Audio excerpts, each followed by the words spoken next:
Welcome to Goodnight Channel. I'm Jake. I'm PJ. And tonight we're talking about Bayonetta, a platinum game.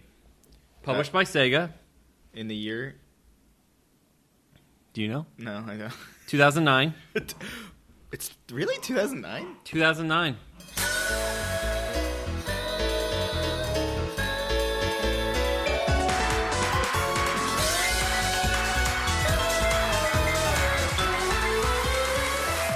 I feel like this was one of the better games I've played ever. But that's probably because I just came off of Fallout 4, where everything was meaningless. So it's nice to come off of Fallout 4 and then play this, because Fallout 4 lacks that kind of fun that I want, especially from a Fallout game, which are kind of known for their, fun, other than 3 and 4, which lacks fun. Tactics. Brotherhood of Steel. Brotherhood of Steel is the worst one. Stop. It's worse than 3. I'm just throwing them all out there, all the bad ones. All the bad ones. There are 3 good ones and 4 bad ones. It's a good point. Yeah. It's a good point. Not a good series. No. They don't have a good track record. So it's nice to play a game that has fun. Bayonetta lacks no soul. Every moment of that game, I felt like somebody had put their heart and soul into it. Maybe it didn't come out perfectly. There's a segment where Bayonetta drives around on a motorcycle on Route 666. So fucking radical. For 2 seconds, you think this is going to be the fucking coolest thing on the planet. It's pretty cool. It doesn't work at all. Not at all. Not at all. The controls are fucking trash. But it feels like they really tried. It feels like they wanted to make something. It has that like vigor behind it where you feel like somebody really tried. They went, I want to make Bayonetta drive around on a motorcycle on a highway and blow up fucking cars. And they did it. Kind of. They tried really hard. It was fun. It's fun. I had a lot of fun with it. That part, does it work? No. Not really. But it's like a very small part of a much larger game. And it helps to break up the punchies. We'll say there's 19 parts, and 1 part is bad. I wouldn't even call it bad. It's just, it doesn't work, and it's still fun. Like, you still get that rush of, like, yeah, I'm on a motorcycle. I don't give a shit anymore. Like, the nice thing about Bayonetta for me is it felt very reminiscent. It was very reminiscent of games from Super Nintendo. Again, I reference that a lot, but that's what I grew up with. Like, playing the Ninja Turtles games and playing these games where you have, like, your standard action where you're doing, like, you're punching guys, but then you have these little segments where you're on, or a better example, Battletoads, where you just run around punching people, but then you get, like, a surfboard and you fly through a cave. Like, that's what was nice about Bayonetta, is they broke up that action to kind of let you take a step back, relax, and shoot some shit or drive a motorcycle into things, and that was really fun. I really liked that. It felt like a nice callback to a simpler time where I don't need a 60-hour game of the exact same mechanic of shooting people in the face with no story. Yeah. Fallout 4. I think that's a common trend with Platinum games, is that they feel like games. Yeah. Which, at the same time, doesn't hinder anything about them. Doesn't hinder their story, their characters. It really doesn't. But they're very comfortable being games. Like, I feel like Platinum is the video game company. Like, they are producing things that are games. And I'll say Gone Home is a game, but I don't feel like it's a game. It's not even comfortable being a game. No, it's trying to. It would be better as an indie film, maybe. Or it wants to be an indie film. Yeah, but it can't achieve that with what its goals are. Its story only works as a game. Yes. But it's not, like, it would prefer if it could be an indie film. Yes. Yeah, like, I see what you're saying. But, like, this exists, and it can only be a game unless you watch the anime. Then it is also an anime. I forgot about that till just now. But even then, like, there's a reason that people don't really watch the Bayonetta anime. Like, yeah, it works as a game. It's a game. It's a video game through and through. And it's a great game. You can't beat the rush of playing it. Yeah. its mechanics are beautiful. Top notch. I know you haven't played the Devil May Cry series. No. We'll get to it. Probably. You'll force me to play these, I know. I will force you to play at least one of them. You know, I can't eat pizza, right? I know. So okay. It's like playing the game's going to just make me feel more dead inside. Less of a man. Yeah. Their gameplay is very similar. I believe a large amount of the team... Well, first of all, Kamiya designed Devil May Cry 1. Large portions of the team worked on DMC 1. I hope not 2. 3. And maybe 4? I don't really know how many of those people worked on that. 4 is a really great character action game. It's not a great game. That's the one that's called DMC, right? No. That one doesn't exist. That's the only one I've played. That's the only one I've played. It has a very similar structure in that you're going chapter by chapter. You're walking around doing things. It doesn't have the puzzles because it doesn't have that Resident Evil DNA in it. DMC 1 does. You're saying yeah, Bayonetta. I'm saying Bayonetta doesn't have I'm sorry. Yeah, DMC 3 also, like, they all have that Yeah. weird Resident Evil, because that's how they started out, so they have these weird, like, walk around and click a lever. Those are also the Capcom games. I guess, Bayonetta has some puzzles, but there's never any, like, puzzles. You don't... Her puzzles are very witch time based. Yeah, they're action-oriented. And thinking, like, what do I need to do with this slowdown to complete things sometimes? And it's not very often, maybe 3 times in the whole game. Yeah, well, it's more than 3, but it's definitely, it's rare, and they're generally action-based.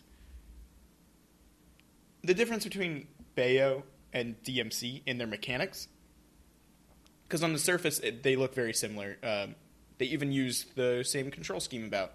But basically, you have a button for attacking.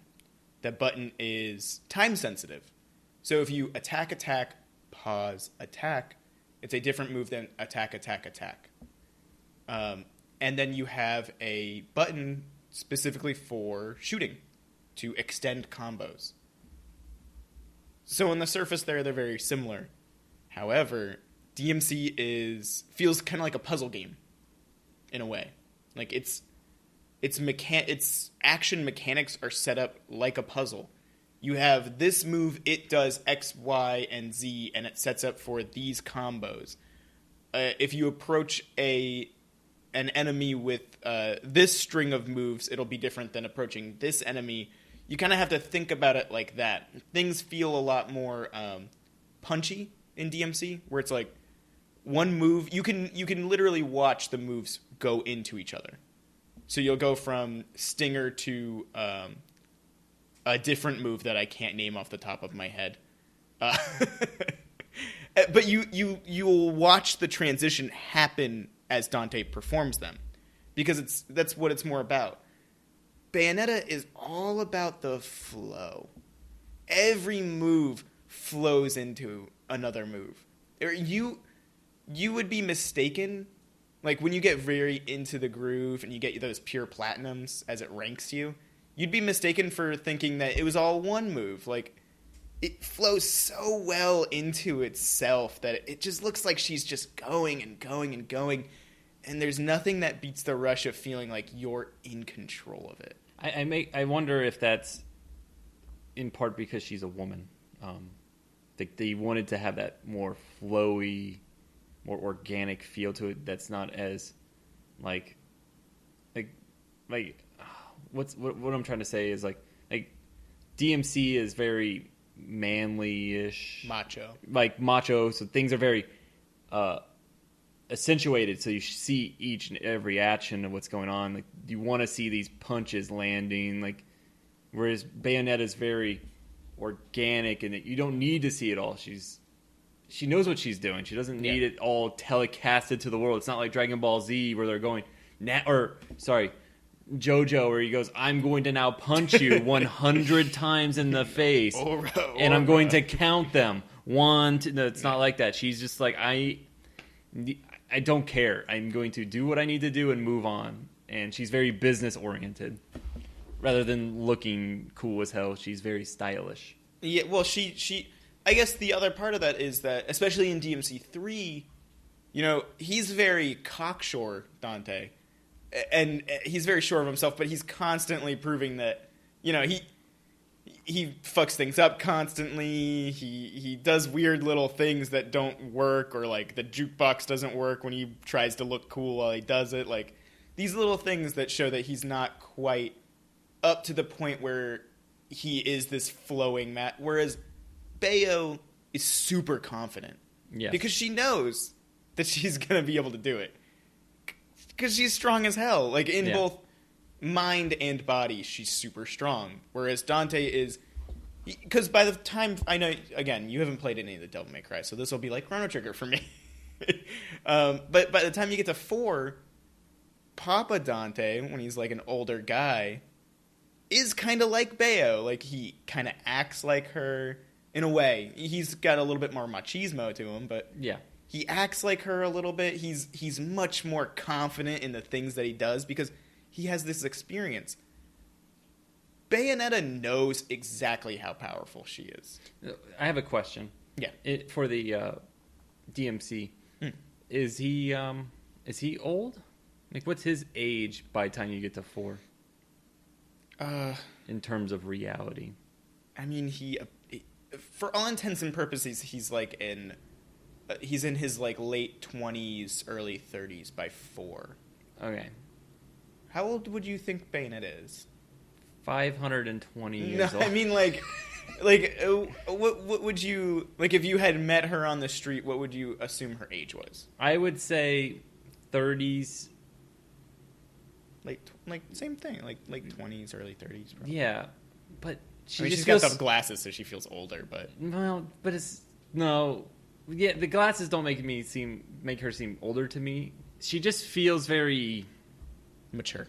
Yeah, and I was gonna say motherly, but no, that's not the word I'm looking for. She just, I think mature is the best word. Yeah, she feels mature. She feels mature. She's not dealing with any type of drama. She doesn't deal with drama. Drama constantly presents itself to her, and she just goes, okay, whatever. Yeah, well then I'll deal with it. Like, yeah. What's nice is that this is a Japanese game from a Japanese developer, and she's not a Japanese schoolgirl. Yes. She is a woman. Yes. She's not a little girl. Nobody comes and saves her. The only person who comes and saves her is her non-homosexual life partner, Jean. Who saves her because she saved John. Like, yeah. Also, just so you know, this is now 4 out of 5 games that directly prove that Goodnight Channel has its toe in the liberal gay agenda. We've got Undertale, which has got gay all over it. Everywhere. Gone Home might as well just be... Gay home. Go gay. Okay. Oh, Jesus. We're gonna get flayed. You got Fallout 4, where I got to be a gay robot lover, and now Bayonetta, she's clearly a lesbian. No. I know. So far from it. She is, but that's I wouldn't say so far from it. But I wouldn't say lesbian. She's far from lesbian. She is very much comfortable with herself. In her sexuality, that she doesn't seem to go either way, almost. Like, you can tell. Well, she does say, and I quote, "Having children doesn't interest me." Oh, wait. I can't quote anymore, so it doesn't matter. I don't know what she actually says. Basically, she says, I don't want to have children. Making them's cool, though. Yes. Which I was like, that's cool. But that's... Yeah. I very much like that about her. She's comfortable with herself. I'm kidding. I don't think that her and Jean have any real, like... No. Homosexual subtext. They feel like best friends who are equally comfortable with themselves. Again, if you're listening to this right now, we haven't played the second game. Maybe they're gay as hell. Because I feel like I've heard things about that, so just know that we haven't played the second one yet. We will soon, yeah. Yeah, very soon, hopefully, because I need it. We bumped it up. Yeah, there was a bunch of games, and we went, no, we got to play Bayo 2 because it's calling to me. And I guess if I beat that, I'm going to probably have to play DMC to get that fix, which is horrible. I'm excited. Where are we at? We were talking about raw sexuality. She's a mom, or she's really mature for... Yeah, she... Not only does she feel really mature, she feels like a woman. Yes. She feels like a woman. Yeah. Which is very strange for a video game. Yeah. I can't really think of other characters that feel like this. Very womanly, very confident in themselves. It's always these timid girls. I mean, the last time we had a character like this was maybe Samus. Samus is basically a boy. Yes. And then what did they do to really show off how much of a woman she is when they finally put her in 3D? They made her a fucking baby. Can you say that louder for the mic? No. They're a fucking baby. But, okay, I think Samus is a good example, though. I think you got to think of Samus in the Super Nintendo era, where it's tough to really show that off. But they had these opportunities, I guess, to make her a woman, and then Team Ninja shit on her. Took a huge shit right on her and ruined her character. And I think Samus is good to bring up. I don't think she's the best example. She definitely has things that are motherly, like Super Metroid. Yes, I understand. Like, but strong female leads that aren't weak. She's not weak, in my opinion. Until Team Ninja shits on her. Right. Yes. We all know this. The problem with her is that for vast swaths of the game, she might as well just be a boy. Yeah. Like, there's really no difference. Whereas Bayonetta is a woman all the way through. There's nothing about her that's not a woman. Correct. You're right. You're right. In fact, I hate that I'm doing this because it's just games that you haven't played at this point. Zero from Drakengard 3 is the closest thing that I can think of to this. Where she's a woman 100% of the time. She's super confident in herself and her sexuality. Like, I'm struggling so hard to think of any other strong female characters who are female. Oh, Jade from Beyond Good and Evil. Oh, yeah. Whereas, I mean, it's a kid's game, so she's not going to walk around saying how much she likes to fuck pigs. But she... Is that too lewd? I'm sorry. What a dark turn this conversation just took. But, like, she is a woman. Yeah. She does things... You know, there are men in that world also that help her. I mean, her best friend is a pig man. Like, but she is always... You know, she accentuates the things that are to be... Cut that out. That doesn't make any fucking sense. What?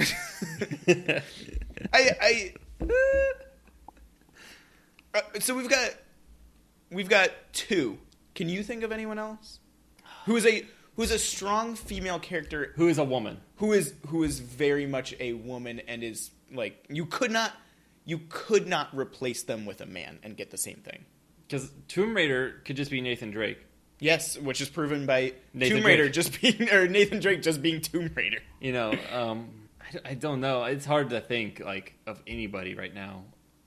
I just can't think of like. And I'm even thinking of like those, like David Jaffe games, like David Kage? Is that who you're trying to talk about? Because I always call him David Jaffe on accident. David Cage. Those David Cage games like Heavy Rain. Yeah. Where you think you have a strong female, but then he like throws in these weird rapey moments. I mean, she's a strong female. Is she? She gets burned alive in my playthrough. What? She doesn't? Yeah, in my playthrough she got burned alive. Alright, whatever. Did you play Heavy Rain? No, I watched it. Oh, well there's a part where you can burn her alive if you don't know how to get inside of a refrigerator. Sounds like a good game. It's a shame, kind of, because the only reason Bayonetta is not the only one that I can think of is because I happen to play a super niche game. Yeah. Actually, I can kind of think of another one, sort of, who is from the same series. Like, It seems weird that there's not more that I can just name off the top of my head. Yeah, because it's either when you have these female leads in games, they're normally just men, which is strange because I don't know very many women. That's not a good word to say. No, it's not. Cut it all out. You're gonna cut it all out. You're gonna get. But I feel like if in games they show a lot of women portrayed nearly as men, and they have women that are portrayed as princesses constantly, which is very strange to me. Princess Peach being a large contender, where I think I wish I played Super Princess Peach because I wondered. It's one of those weird things where I'm like, this looks really fun. Her superpowers are her emotions because girls are so emotional. Right. Like, I don't know. This seems kind of odd, but that's okay, I guess. Like, it looks like a really fun game. Yeah, I wish I could think of another good example. I'd like to clarify in that there are really good female protagonists. Yes. In fact, Hideki Kamiya has made a couple because Okami is Amaterasu, a female goddess. Yeah. Who you play, who's not sexualized at all because she's a fucking wolf. Like there are strong female characters. Jade from Beyond Good and Evil. Yeah. Really, really strong female character, but none of them. There seems to be a line that most people draw, whereas I feel like men get to be super sexual constantly. Yeah. You got Duke Nukem, Doug Huggum, other people. I'm sure I can't think of off the top of my head. Halo, Call of Duty, man. Well, you get to be a male character who is comfortable being a male very often, or who has, the fact that he is a male be part of his story. He has a love interest. I think it's much more rare to have a game like Jade from Beyond Good and Evil. There's no love interest in that game. Like, she's again, I feel weird saying it because she is one of my favorite female protagonists, and Beyond Good and Evil is one of my favorite games. But like, she's a female, but she's not a woman like how Bayonetta is. Yeah. One of my favorite things about Bayonetta is her interactions with Luca. She is the complete opposite of him. That's wrong. Him and her are the same type of person.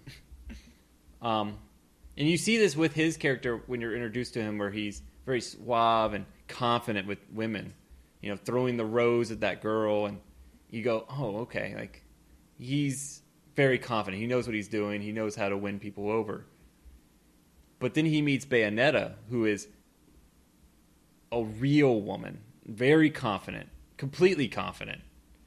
And he just starts stumbling over himself. He can't control himself in front of her.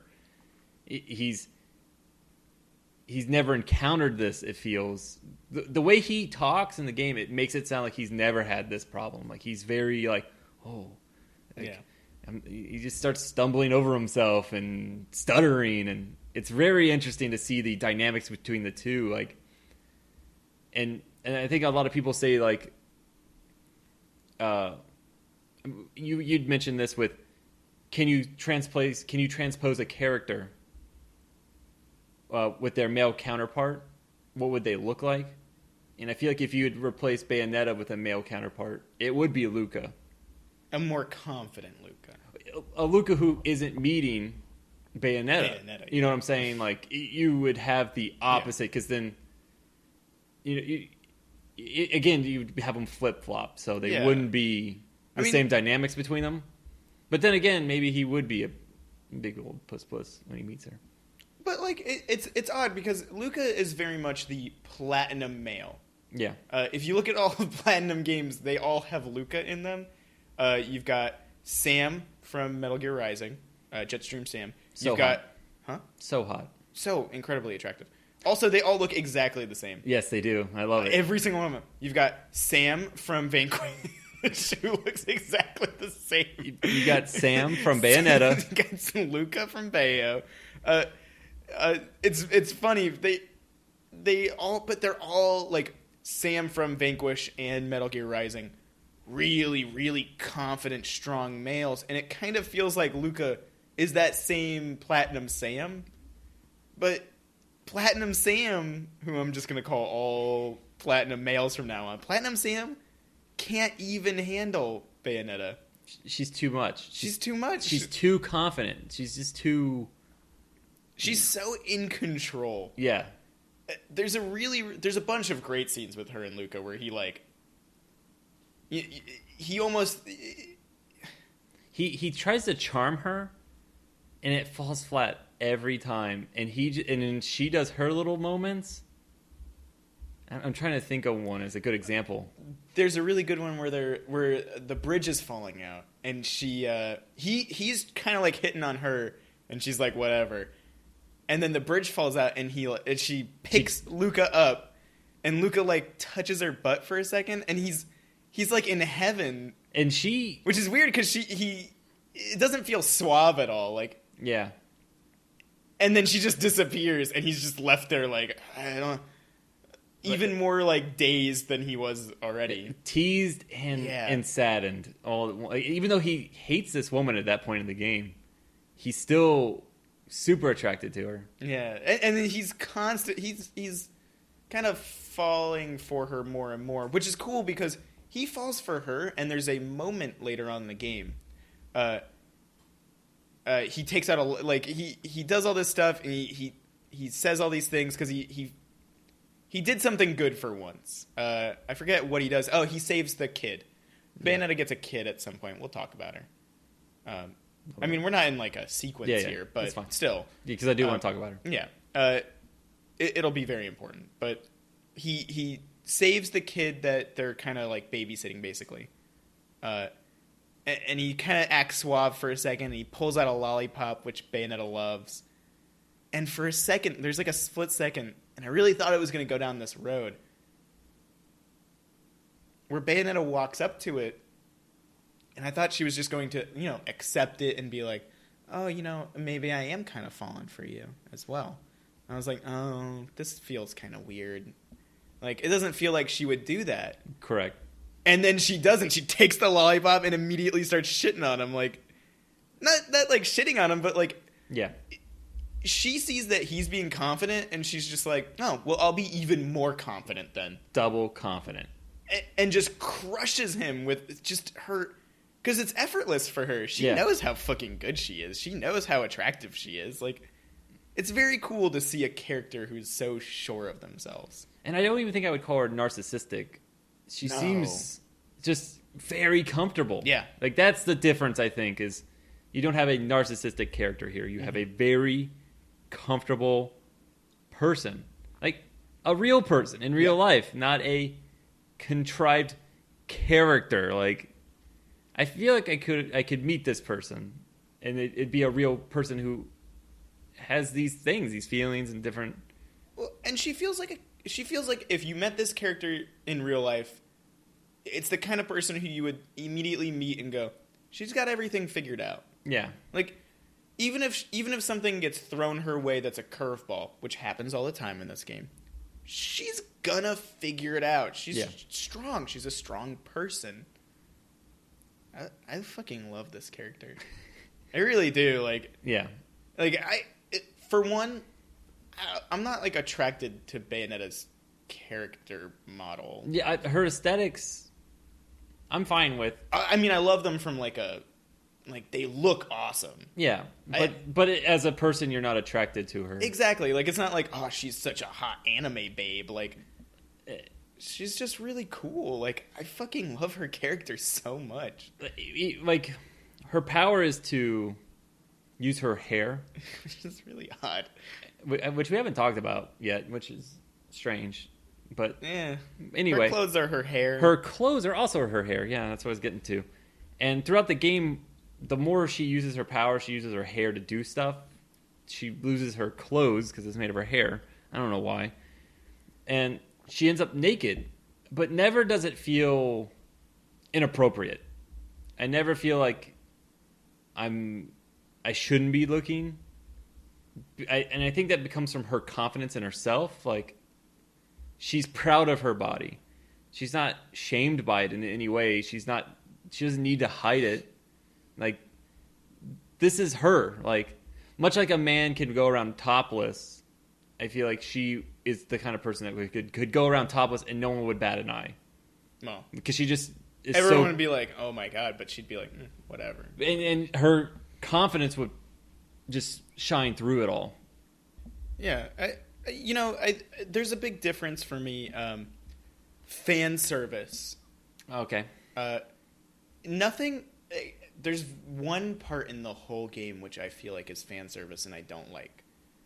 It's the very, very end during the credits where there's like a pole dance, and I was like, it felt kind of like it straddled the line where I was like, you've done so much right that I'm not gonna really hold it against you, but it was kind of like, But for the most part, though, no fan service. Fan service I would consider to be something in which the character does not realize or does not want to be watched. Bayonetta constantly, it feels like she either A, knows that people are watching and is just like, I don't care. Like, this is who I am. You're not going to stop me. It's like, I think she knows because she constantly poses for the camera. Exactly. Or she's just posing for herself, in which case it doesn't really matter. Like, yeah. She's either, no matter what, she's doing it for herself. Yes. It doesn't feel like she's in these lewd positions, like we're getting these close-ups of her butt, but she doesn't know about it. Exactly. It's very clear that she is posing, and she's having a great time. Yeah. It always feels fun, and that's a big thing. Like,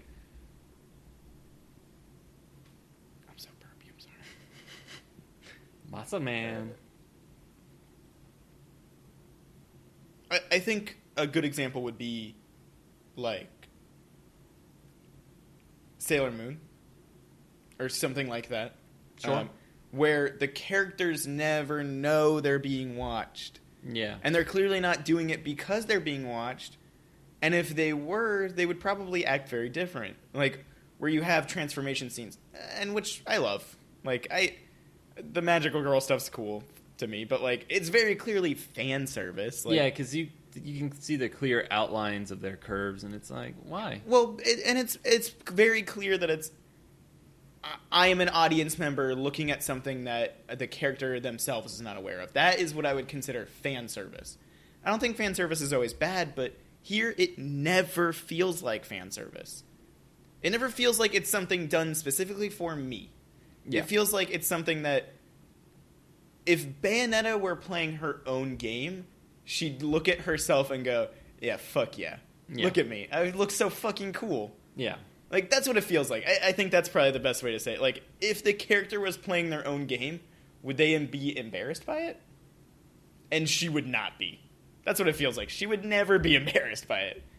She would only think about how fucking cool she looked. Moving on. I don't know what we were talking about before this, because I'm cutting out a bunch of stuff. Good. Baby Bayo.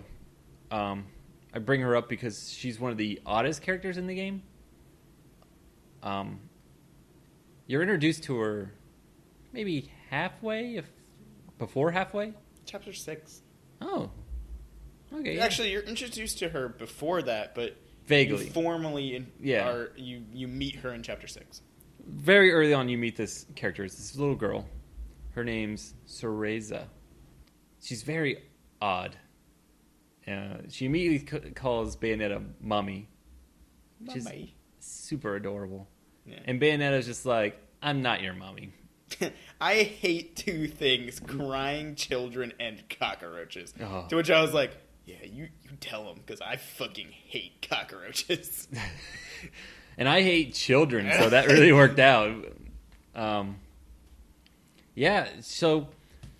you're introduced to this character, and I don't know what she's supposed to be. She looks like Bayonetta. And I was like, what are we going to do with this person? Because this is going to... I got really concerned that now Bayonetta was going to be very motherly. Mm-hmm. And she isn't really. No, she's not.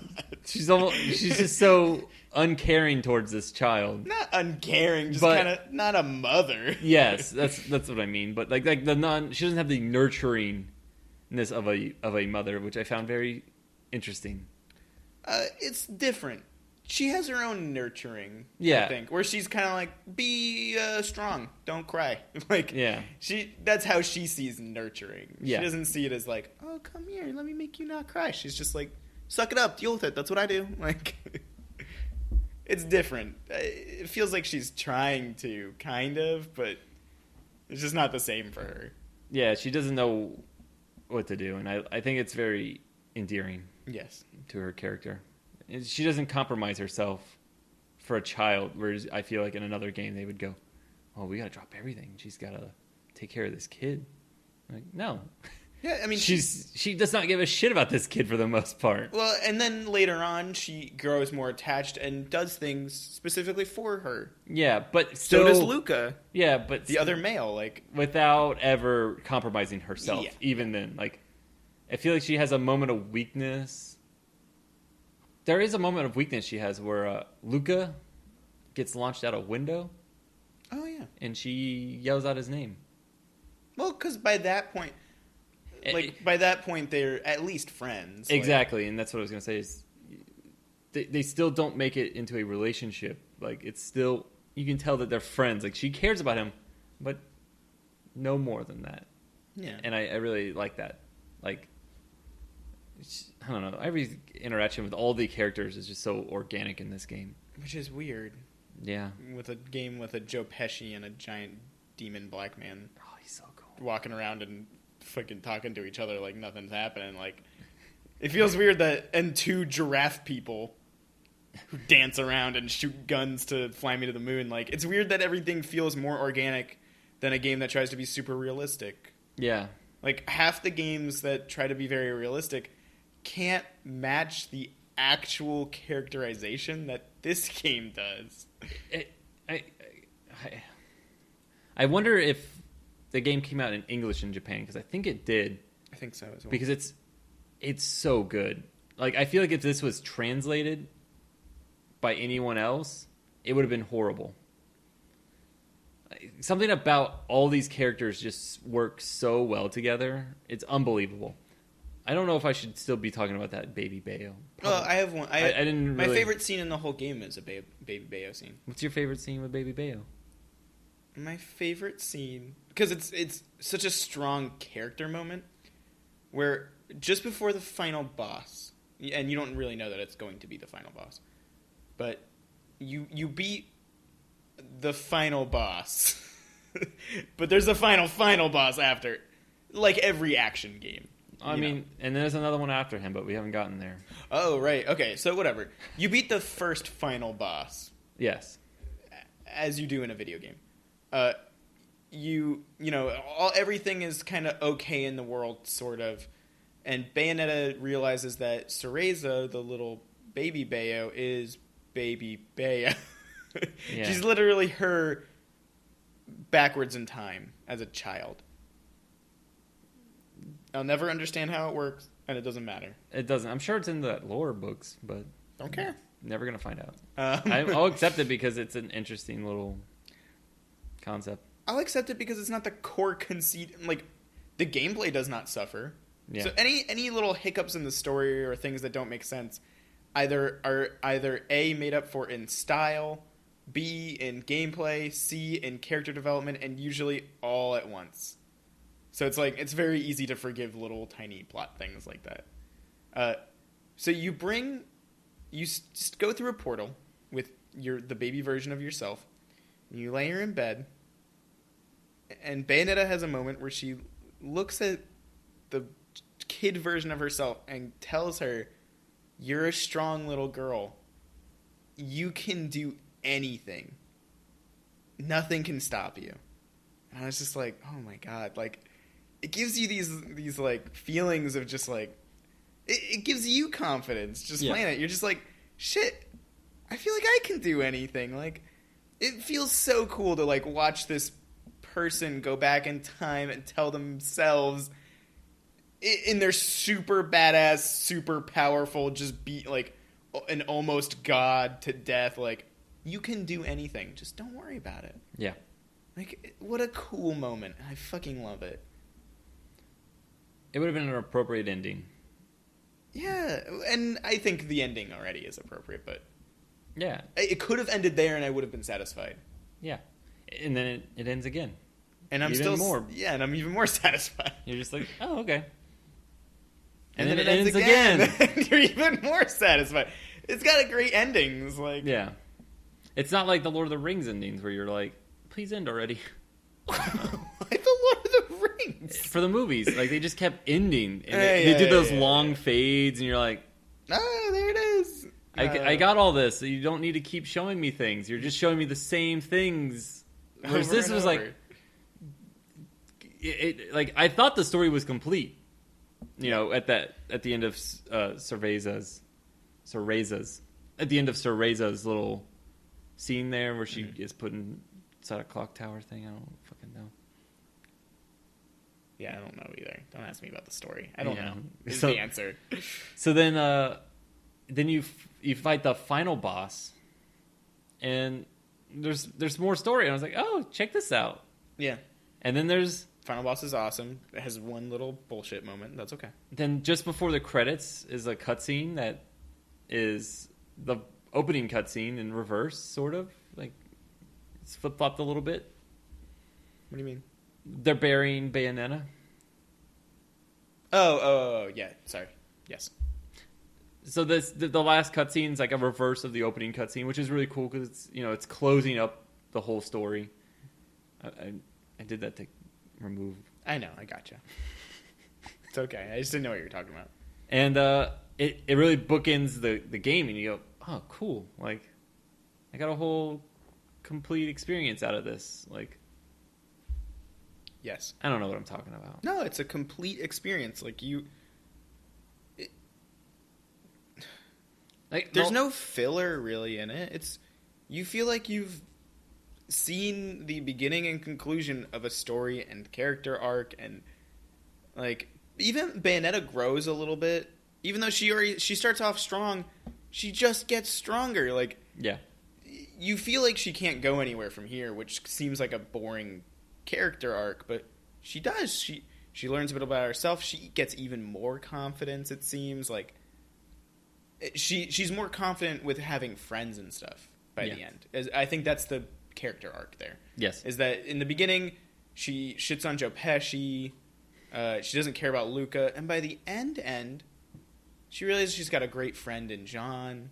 She tolerates Luca or sees him as a friend. Tolerates Joe Pesci. Like, it's cool. Yeah.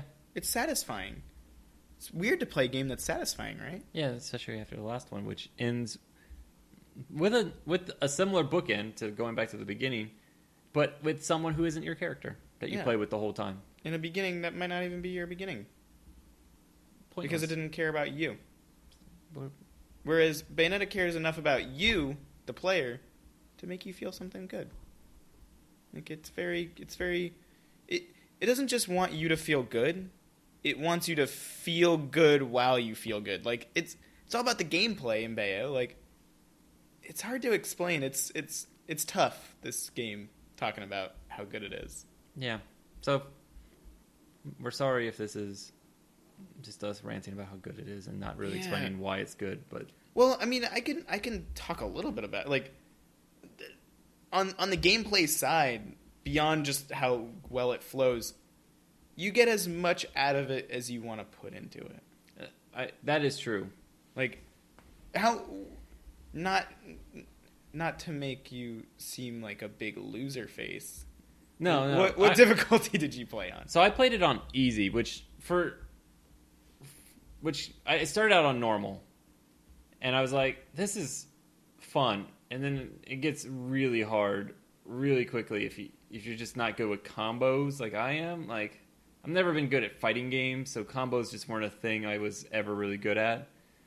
And so I was like, I've always wanted to play Bayonetta. Again, this is why we're doing all this, is to play games I've wanted to play and you wanted to play. Yeah. And I've always been interested in the story. And I tend to lean towards games that have story that I'm interested in. And so I was like, I'll play it on easy. Yeah. and I don't really, difficulties are never something that I feel should fault somebody. No. I do think that this game suffers that easy makes it too easy by making it automatic with the combos. Like I just wish it doubles your health bar and it just automatically combos, which is fine because really it makes me want to go back and replay the game on normal. Yeah, that's the whole point. Yeah, like now I get it. Like towards the end, I was really starting to understand the mechanics better, and I was like, man, I really want to start over and do it proper, but I also really want to beat this game and talk about it on a podcast and not go, holy shit, we're on the last fucking minute trying to get this done. Yeah. So hopefully with Bayonetta 2, I can leave it on normal the whole time and not feel obligated to put it back down to easy, but I know there might be moments where I have to, which I don't feel shamed with. I know a lot of people feel shame playing on easy, or they are shamed by people saying, you know, oh, you can't handle normal or hard and all these things. It's like, I play video games to have fun. If I want a hard game, I'll play a hard game like Dark Souls, which I beat Dark Souls 2 and Bloodborne, and those are hard games. Like, they don't have a difficulty, but sometimes like Bayonetta, I need to put it on easy, like to enjoy it, to play it the way I want to play it. It's more about having fun. Yeah, you know, it's I played it on normal. I thought that was for my skill level, like the perfect amount of difficulty. Like I still died a bunch during random encounter. Like the first time you fight the two like wolf people. Yeah, forget what they're called. But like I died a bunch doing that. But it's for me, it's just a difference in how you play. Like for me, overcoming that challenge right there, using that system, that's what was giving me the rush. Yeah. And it's like Bayonetta, it doesn't matter. Like games like this, especially Platinum's games, it doesn't matter as long as you're having fun. It's what it's all about. Like if you're not having fun, then you're having a character. You're having a moment where the player is disconnected from the character. Yeah. That's how you know that Platinum games are to have fun. I think the difference here with this game and its difficulty than like Dark Souls is Dark Souls encounters aren't drawn out. Mm-hmm. And sometimes I guess the difference is if I die in Dark Souls, it never feels like bullshit. Like I never feel like the game faulted me. It's my fault for not defending or avoiding or attacking at any of the right times. Whereas this game, I felt like sometimes the combos would fail me, and they just wouldn't come out the right way. And I go, "Oh, I thought I did it right," or I guess I had problems realizing the witch meter and how it worked sometimes to do certain attacks. Like I couldn't do attacks, and I didn't realize they were reliant on the witch meter. I don't know. It was very strange. Like I felt like this game, I didn't feel like I needed to overcome it to beat it as much as like Dark Souls, where it's like the challenge is there for a reason, whereas this is like, why is this so hard for no reason? See, I disagree. I think that I never felt that the game fucked me, other than in platforming sections. But, well, I think that's the other thing is on normal, it almost seems like it's slightly more glitchy than on easy. Ooh, yeah, I had some glitches, but it's not the glitches. Like that's what I always have problems with the games is I would just run into random glitches. And you know that. You've seen me play games, and it's a totally different experience than yours where, oh, yeah, why the fuck is yours so glitched up? Which I got a lot with Fallout. Like, yeah, random shit just happening. And I'm like, I don't know. It's just my luck of the draw, really, when it comes to these things. But, like, I don't think that the mechanics themselves... Like, the systems... No, they work. I want to play the game, again, the right way. The quote-unquote right way. The normal way. Well, I mean, I think that the way you play... The correct way to play Platinum games is you start on your difficulty that you are comfortable with, and then you beat the game, and you go, okay, I think I understand it better now. You get better ranks in that difficulty, and then you go, okay, I think I really get it now. And then you go higher and higher and higher and higher until... then yeah, that makes sense, and that's just like Dark Souls, where you get the new game pluses, and you get to. I think the big difference between Dark Souls and Bayonetta is that Dark Souls is a game where when you are having that despair, like, oh, I fucking died, I don't feel like I can go on, but I'm gonna keep trying. That kind of determination and like, it's kind of it's this mix of despair and determination where you feel like you have to push on. You don't really know why, and it's kind of a dark atmosphere. You're having a connection player to player character. Yeah. Because that is probably how your player character feels as well.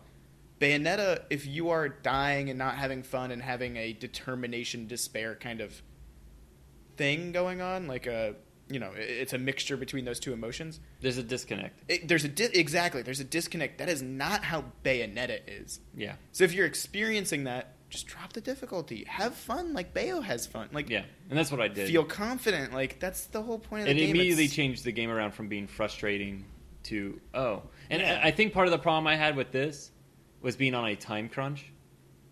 Even if it wasn't a real time crunch, like in my mind, I was like, I got to beat this game in a week. Like, and in my mind, it's like, I just kept getting caught up in myself and my abilities. Like, oh no, I'm not going to be able to do it. And I kept losing confidence. And I don't really know why. I think it's for the best, honestly. Like, I think it's for the best because you did it. I feel like you had more fun than if you had just pushed yourself.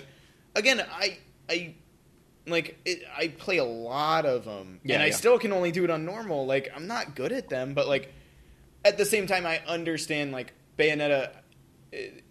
Very much aerial combat. Like, these are the ones that I have to remember. Like, these combinations and moves are the ones that I have to remember to get things up in the air so that I can.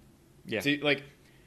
Those concepts are really, really simple to me because I was forced to learn them on hard on fucking DMC3, and it's like they come a little bit more natural. So I don't feel that despair. I know that I can do it. Yes. You know what I mean? Like, I know that I can do it, and if I get so frustrated that I feel like I can't, then that's when I'll drop it. I just know that I started this game before. Yeah. Again, that's why it's in my backlog, because I bought it and I never got to play it because it was really hard. And you had mentioned to me to just put it down on easy to have fun, because it's supposed to be about having fun, and it changed the whole game for me from being this tedious frustration to this is actually fun, and then it immediately I finished the game and I went, I want to play it again. Yeah, I literally turned it off and I said, I really just want to turn this right back on and start over. Bayonetta is not easy. No, Bayonetta is not easy at all. If you only had a beginning of chapter checkpoint, and that's it, this game would be fucking impossible. It would be so hard. Yes. Like a certain other game that only has a fucking beginning of chapter checkpoint. DMC3. Yeah, I know. Does that. So there is no shame. This game is hard. Again, the only reason is I knew that if I kept throwing... Like, I am that kind of person, and I played those games. I know what my limit is. You should never compare yourself. Like, if you're thinking of picking up this game or any other character action game that's good, so not DMC Devil May Cry, any character action game that's good, the point is to feel determined but not break yourself on it. Like, there is no shame ever in dropping down difficulty levels. I think that's a really weird stigma, especially in this community where it's like, no, if you're not constant triple S and playing on Dante Must Die mode or Bayo mode, I don't know. Like, if you're not doing that, you're not playing the game right. It's like, no one started there. No. Like, I don't know. It's very odd. What are the things you don't like about Bayo? Things I don't like? The difficulty. Besides the difficulty. Things I don't like about Bayonetta. I really wish there was some clearer story. I'm very interested in the lore of this world because it's all very religious. I like religious symbolisms. I like these types of things, and it's very cool because it's unique. It's different. It's not ours. Like when I went into the game originally a couple years ago, I thought, "Oh, this is our world," but by the end of it, I was like, "This is not our world," and that's really cool. Like, there's a whole history here. Jubileus, the creator, like, it's not God. It's Jubileus, the creator. It's a thing. Yeah, it's really cool. And there's all these angels, and they all have lore. Like, you can go look them up. They're in the books. You can read about them. And they're all these different parts of, like, it's our religion, but totally different, which was very interesting. It's our religions, like the words, but totally different meanings, I think. I didn't go through all the lore, and I really need to. So there might be plenty of lore there, and I just didn't get to it. I guess it's just like I don't like having to have to read stuff. Reading hard. Well, I agree. I didn't read any of those books, but it's like reading in this game seems tedious because it's like it seems backwards. Yeah, it takes you away from the action. Like, I'm trying to give like an example of like Metal Gear Solid, where you get that lore from the cutscenes and talking through codecs. Like, you can sit there and listen to a codec call, but that game's a slower pace. Yeah. Like, you're intentionally going slow and figuring things out. It's like a detective game, where this game I was like, I want that lore, but I don't need to sit here and read it all. I want that lore, but I'd rather beat the shit out of things and look cool as hell doing it. And I guess that's not really a flaw, but I would like to know more. Like, no, I think that's. I mean, I think that's a consider. Like, I think that's a fair assessment. The other issue I had is dull environments. From time to time, it's just the very beginning of the game. It's very dull. The colors used 4 times too. Yeah, and that's what I was going to get to. Dull colors, so you get kind of sleepy playing the game. And then there's assets just reused, and while reused in a unique way, you know, it was kind of boring to me. Like, oh, I'm doing this again. I think the budget hurt the game in a couple ways. Cutscenes. Cutscenes are very interesting, though. I know you don't like them, but I kind of like them. I don't mind them. Because they did them, like, okay, so the cutscenes in this game are strange because people don't move in them, but they're talking. Well, yeah, but sometimes they do, which it's whatever. It's all style. But because they pull away from those still shots and you see it's like on film. Yeah. Not that ever makes sense because the frames of the film aren't the same. Yeah. Yeah, they're always of things that don't matter. So I always wondered about that. But it was. I don't know. I really like those cutscenes. They're very stylized. They're different than normal. Like, and that's what I like. At least it's something unique, and especially since they didn't have a budget. Clearly, yeah, it was nice to be able to do something unique with it and different. I just thought there were a couple cutscenes that were harmed in the making. I would prefer these cutscenes to like Fire Emblem, where their heads pop up and there's a dialogue box, which is what it could have been. Well, Fire Emblem's very different. Don't shit on Fire. I'm not. Don't you come into this Bayo thing and shit on Fire Emblem. That's not what I'm doing. I'm saying that style is what they would have probably... I see what you're doing over there, you Fire Emblem fuck. Listen. Fuck you. Listen, I love fucking sisters, okay? Fuck you. No, but you see what I'm saying? Like, that's what I think the alternative would have been, and it's like, oh, I don't like that. So I think this is better for this type of game. I think it's the best of what they could have done. I do, and I actually really don't mind them, like 70% of the time. There's a couple that felt really out of place. But there's certain times where it works, I feel. Like the part where they do the eye winks on all 3 characters, Luca, Cereza, and the cat. Yeah, but they do a little twinkle. Full motion, too. And just not done that part in boo, like stylized. Yeah, but I don't know. it fit in line with the rest, so it worked. Like, that's one of those moments that doesn't bother me. Moments that do bother me are like Jean fights, which are supposed to be very climactic, and half of the 3 Jean fights there are. There's the beginning, the one on 3 the ship, and the one. Oh, there's 4 really. There's beginning. There's a Virgil fight on a Virgil mountain. Isn't there a past one too? That's what I meant. That's what I thought you meant by beginning. There's a past one. No, but there's the one. Oh, there's the one where you fight with her. Never mind. Sorry, I was thinking the airplane at the very beginning. Right. But that you're with her. Well, you fight against her like right around that same time in the past. Then the next time you fight her is in that tornado area thing, where you fight her in that little arena. And then you fight her on the plane, and then you fight her in the fucking coolest way possible while fucking missiles explode everywhere. Fucking cool as hell.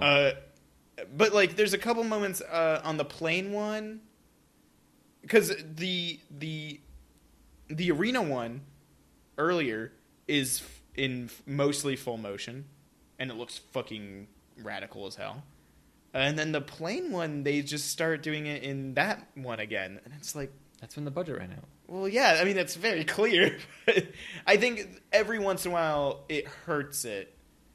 And I totally understand it. I don't hold it against the game, really.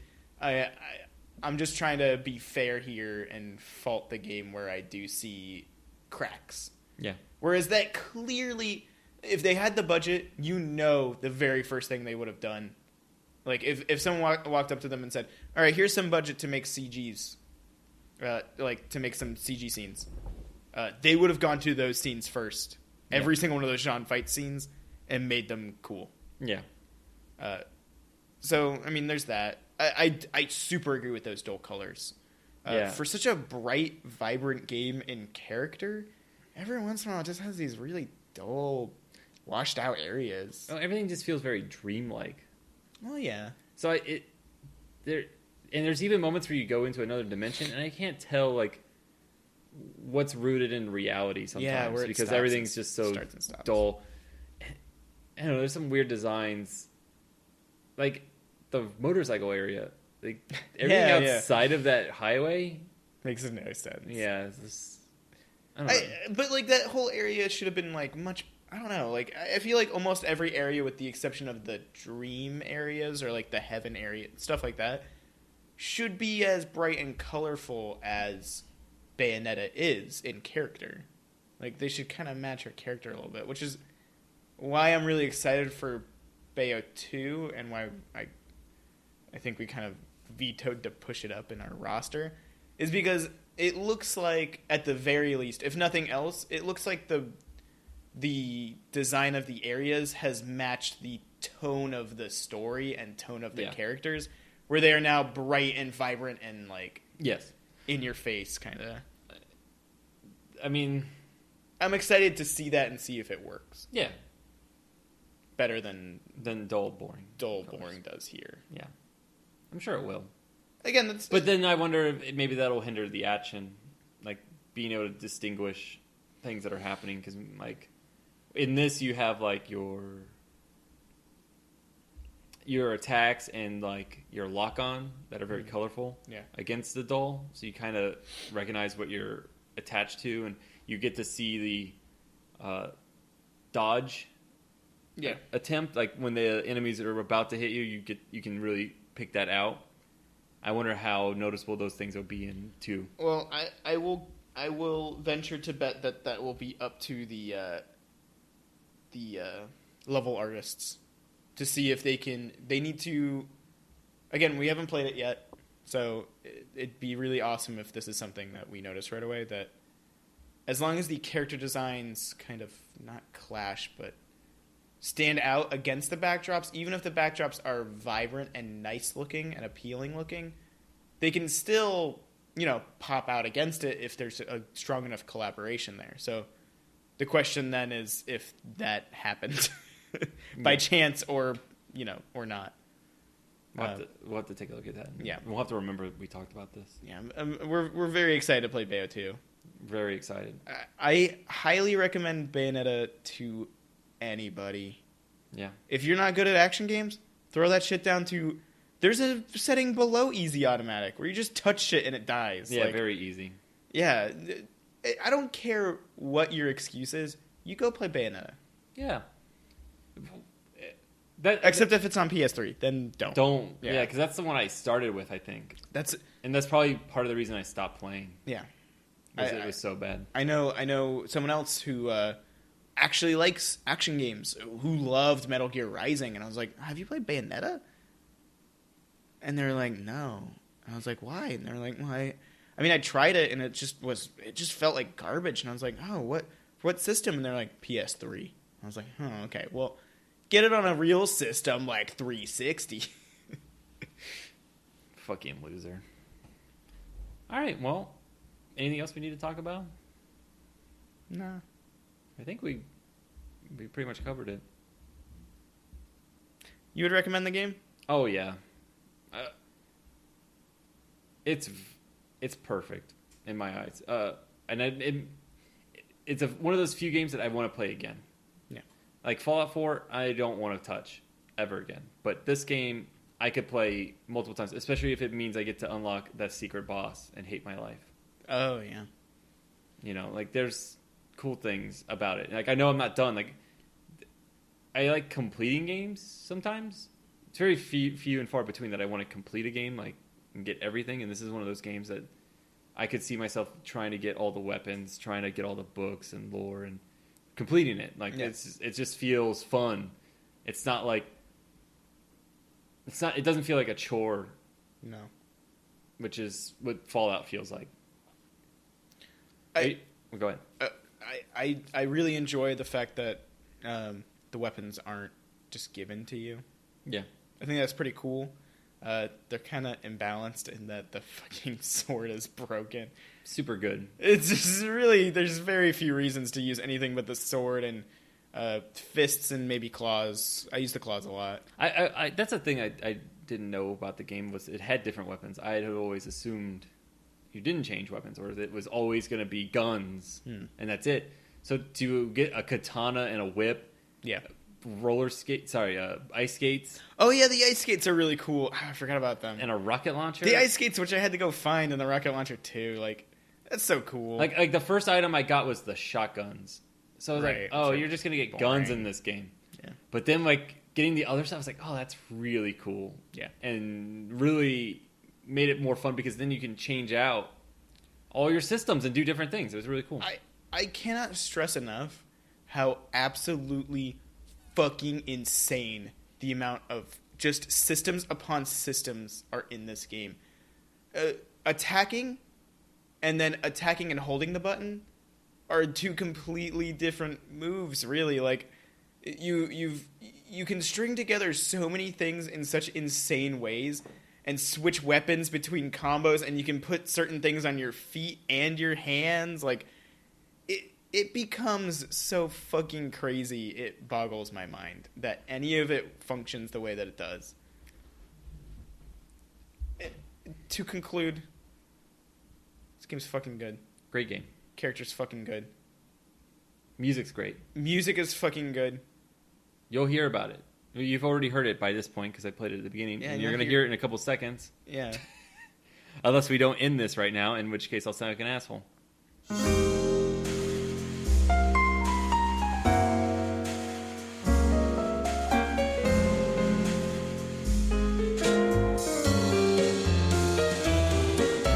Bayo walks in, Rodon comes out of his fucking coffin, and Bayo goes, "If only I had a gun!" Genius. Rodon throws her a bunch of guns. Anyway. Shooting a pig. Anyway. Anyway.